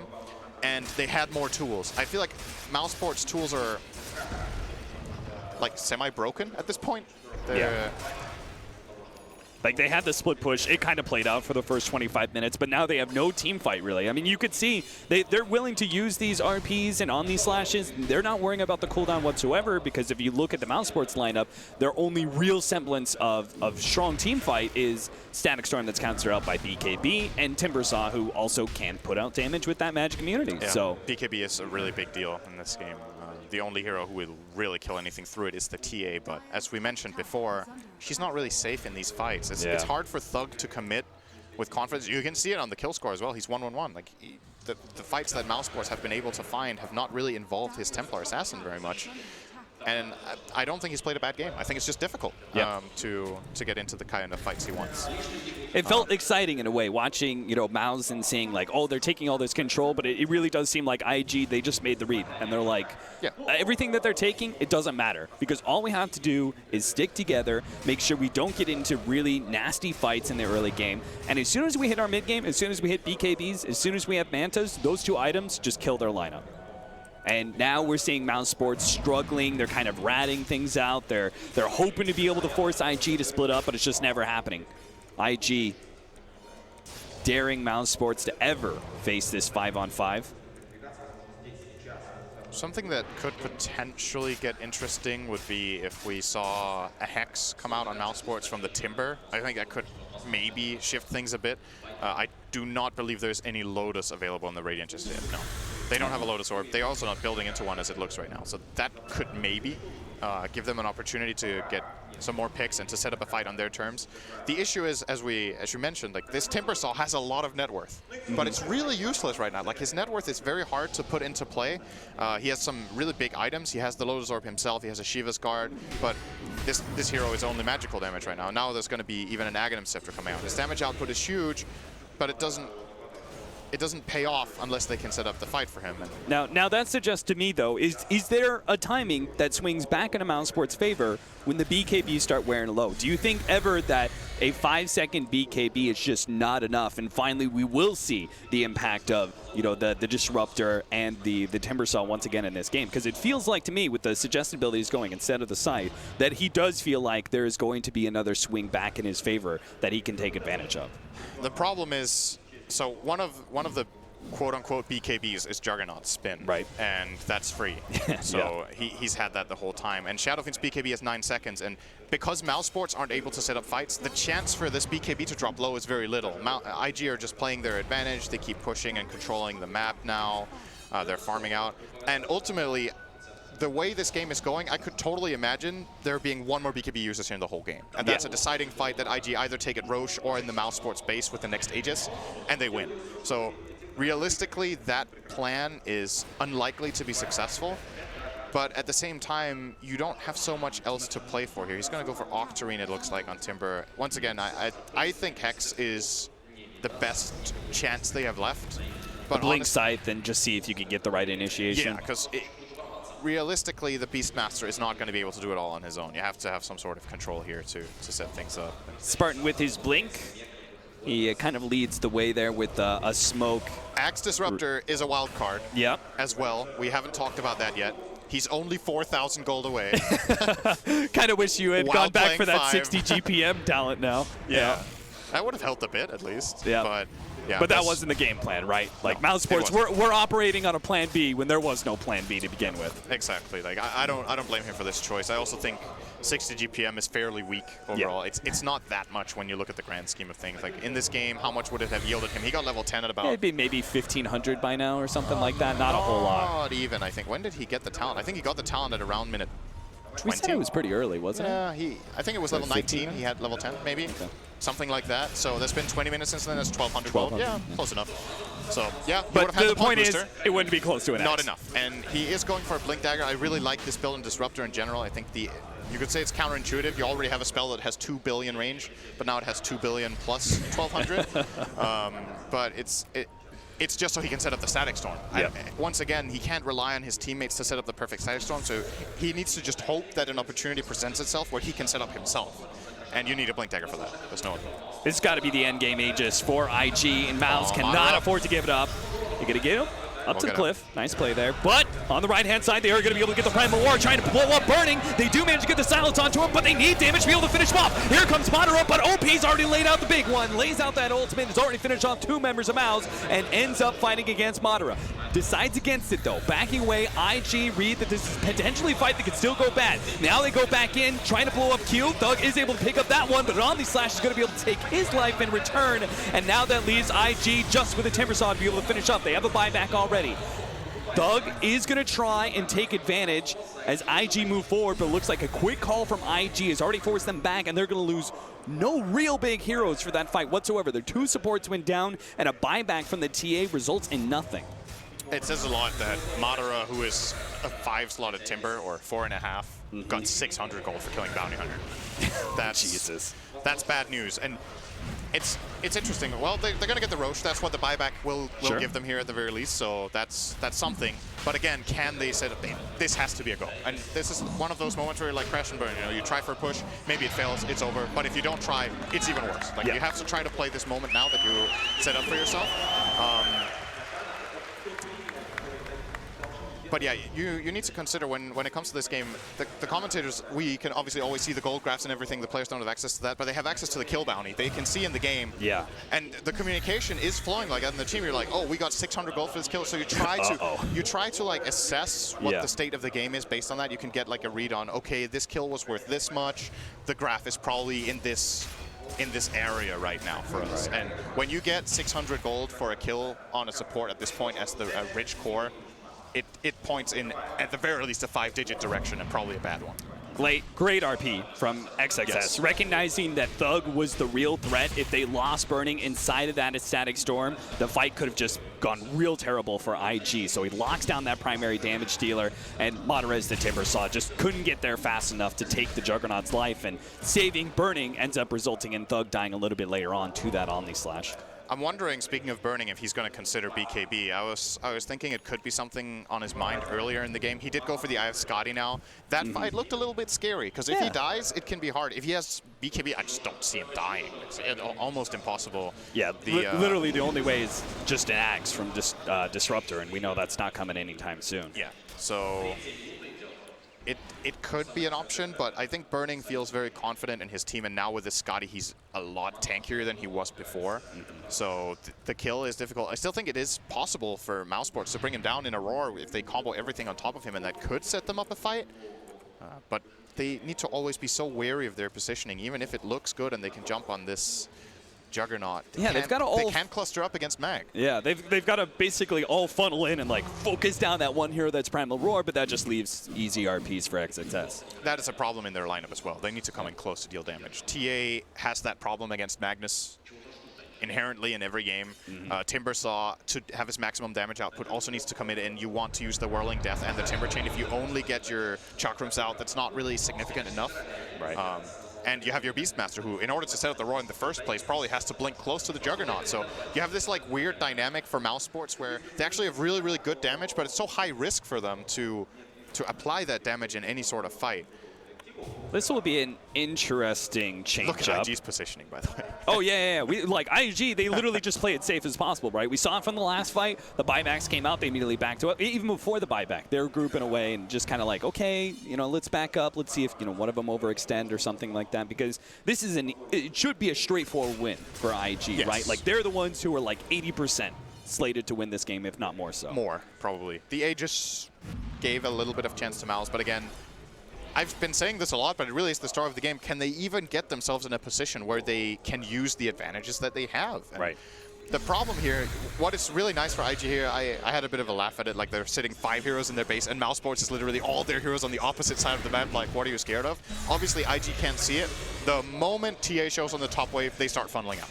And they just need that little piece of information to feel safe in their lineup. And they know that, sometimes it's worth giving away 1,000 or 2,000 gold, which is what happens if the enemy team's just farming jungle while you're sitting in base. You lose a bit of control. Risk reward. Right. That is what you look at if you're looking at giving 10,000 gold away to Mouse. If you lose a fight, hey, what's bleeding away 1,000 gold while they're farming jungle? And it's not just bleeding away 1,000 gold. They're bleeding away minutes on their Aegis. Yeah, that's true. So you just want to wait it out. Like I would imagine the graph is dipping like a little bit here. It's insignificant right now, like what's happening. Mouse need to play like this for like 30 minutes, and then the game is even at this rate. So IG can take it easy, and they're obviously not going to camp in their base forever. They're waiting for the Aegis to expire, and then I would imagine we could see something like a smoke rotation. Obviously, Mag with this huge inventory. We talked about it early in the game, how Mag as a hero is very powerful, even in the offlane position, because he naturally finds farm with Empower and gets items that are high impact. He's stacked. Yeah. He has Linken's, Shadowblade, Refresher, Blink, Force, and Arcane Boots. This is, you can optimize this build a bit, but essentially he has what he needs for the next 20 minutes. I was going to ask you if the Refresher from the Beastmaster could really change much, but it feels like it's entirely counteracted, and it's not surpassed by the fact that Magnus has a Refresher as well. I think at this point you probably have to get a Roar on the Mag, but it's difficult since he has the Linken. So Beastmaster needs to, in the blink of an eye, Blink Dagger in, use Necro Book, use the Mana Burn on the Necro Book to break the Linkens, and then Roar, which is possible. It does happen from time to time, and of course they do have the Blink Glimpse as well that they can use to break the Linkens if Beastmaster is not completely alone on the engage. Oh, this could be one of those openings. IG already trying to get together as quick as possible. Maybe they could get the Mag, but it doesn't look like it. They're not going to be in position. The smoke is going to pop onto Q. They're going to get that Primal Roar out, immediately blinks himself away before OP can lay a hand on him. But OP, he sees this as an advantage. The Primal Roar's already wasted. Static Storm goes down. Spartan's going to be caught inside of that one. They do manage to get... Oh, there's the Juggernaut with the Refresher. Maybe they can blow him up, but OP, he's laying waste to all the other Mouse members, and they couldn't do enough damage to finish burning out. That means it's pretty much all over. Mouse are going to lose this fight. It's just a question of how many heroes are going to go down. They're going to use extra RP to finish off the Timbersaw as well. 4 end up dying in the end from Mouse, and the only one who goes down from IG is the insignificant bounty hunter at this point. IG in full control of this game, and that 80% now knocks up to 95, 99. It's a 100-second death timer on TA with no buyback in sight. The buyback will be coming up in 20 seconds. He has to use it. He will be using this buyback, and that might make IG think twice about full committing here. They will definitely get this lane, probably a second lane as well, and then they might just be like, okay, this is good enough for now. If they want to, they can push pressure for it all the way, but obviously they have 2 RPs on cooldown, and they know Roar should be coming up soon. So there's a slight advantage in that sense for mousesports, but, well, TA, you better buy back. There's nothing to wait for. They're sticking around. No, OP doesn't even wait around for that melee Rax. They read it just like you do, Sin. Burning, turning against Madara. They do get the Roar onto him, but no damage. The Templar Assassin, not sure where he's at, but it's not there to be able to stop Burning from being able to TP away. It looks like maybe they catch Q, slowing him down with the Chakram. Madara does catch him out, trying to drop the gem. They won't see that one. They will never find it here when I literally drop it on You're my a clever guy, Q. Just hide it under the rock. Well, it's a consolation prize here for Mouse. That was a really, really big loss. They did manage to hold their second lane, and they can obviously heal it up here with living armor, but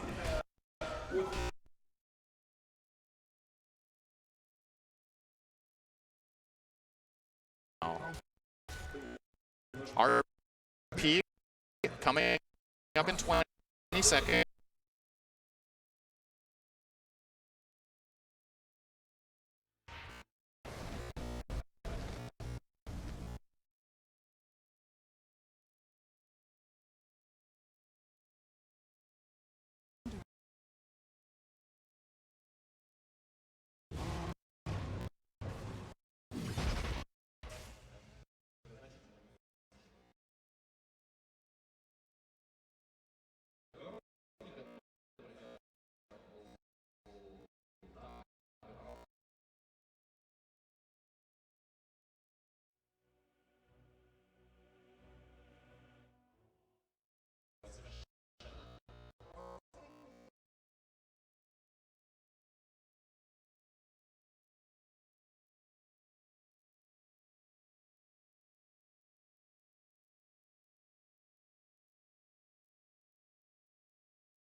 Or at least 20.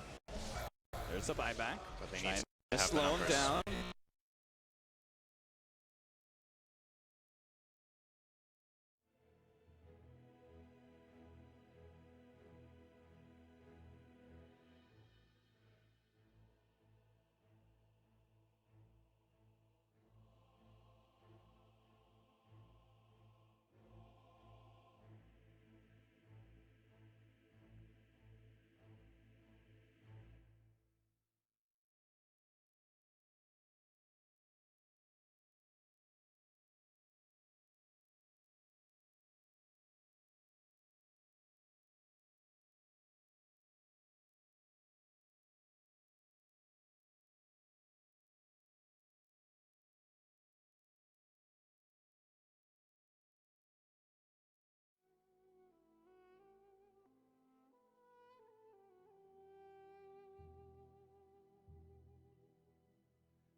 In the opening game. Apologies for the sound issues that we had at the end of that match. Hopefully we'll get those fixed for you before the second game. Congratulations to Invictus Gaming, though. We said it was going to be tough for mousesports. We're back with our panel members once more. Conrad's here, Malini and Fog.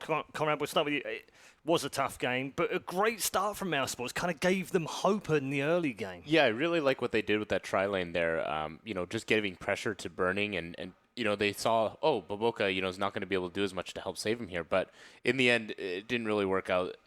Burning able to get his farm along with XXS, just being able to empower and make him truly the carry that he was that game. Fogt, is this about what you thought might happen? I thought it would probably be a little bit more one-sided, to be honest. I thought Mouse had a very clever approach with that aggro tri-lane. I think they recognized how the weakness of IG in that one, at least for that lane, just because they have a CM, they have Bounty under the Jug. Bounty's going to be moving. CM, not the strongest laner. They even do they get the level 1 first blood, and CM gets forced to skill Nova, which really actually hurt them in the laning phase. But they ended up being able to make some really cool decision-making throughout the game, really good patience coming out from IG, and very good smoke plays. Yeah, it's very similar in some ways, Ben, to the way that they had to face against the AEG earlier on in the tournament, wasn't it? Yeah, I think so. And I think their big problem in this game was that they weren't able to transition later on into winning team fights. I think that was their biggest issue. The Treant Protector had, phase medallion at the end of the game after getting a lot of kills in the early game. Maybe going for the greedier Midas. Midas, blah, blah, blah. But Midas probably would have been pretty important for them, so they could have had more items to actually deal with it. And felt like he was a big non-factor, especially after the 2 Manta styles. But I felt like IG identified what Mouse needed to do to win is just try and take a late game team fight. And IG, they're just waiting. We have refresher RP, come at us. If you guys can't beat us in team fight, you're never going to win. Yeah, it seemed that way the longer the game went on as well, didn't it? Was there any point at which you were given any confidence by mousesports that they could win this game? I mean, particularly in the early game. First 5 minutes, they look fantastic. Yeah, and I think it's just really hard transitioning to the tree, I think. What do they do versus BKB? It's pretty much all on the TA.